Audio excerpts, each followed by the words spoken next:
Mga kapuso, nagtakop na ang bidding para sa pagkayo sang depektibo nga ungka flyover. Kontraktor sang proyekto isa man sa mga nagpasakop sa public bidding.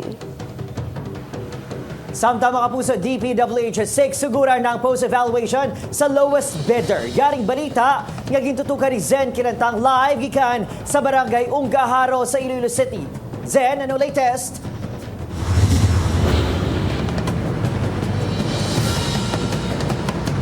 Kate Adrian, nag-umpisa na ang DPWH Bids and Awards Committee sa pag-evaluate sa technical and financial capabilities ng lowest bidder nga magakayo sang ungka flyover.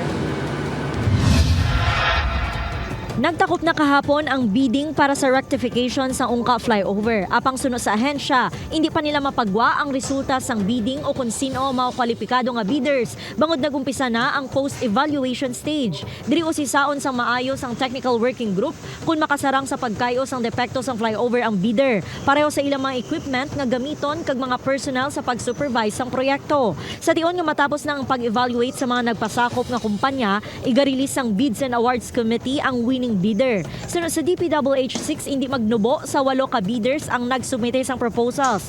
Nging kumpirma man sang ahensya nga lakip sa mga nagbid ang kontraktor man mismo sa ungka flyover, ang International Builders Corporation. Hindi natin ma-disqualify because we are inviting all qualified bidders to participate. Kaya ang mong open and competitive bidding. So, pwede gina sila. However, sa post-qualification stage, amo ang nagahatag sa vital responsibility kung sinugid ang aton mga qualified contractors.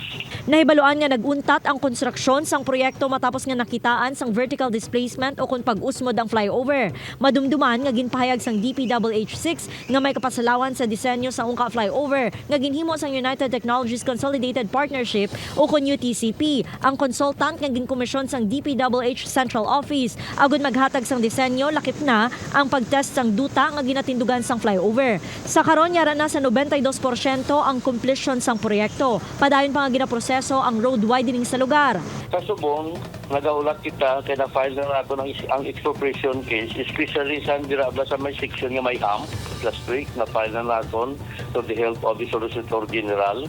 So, amo na siya ang aton nga ginaulat. Kung makakuha ta sang writ of position, pwede na ta maka-start.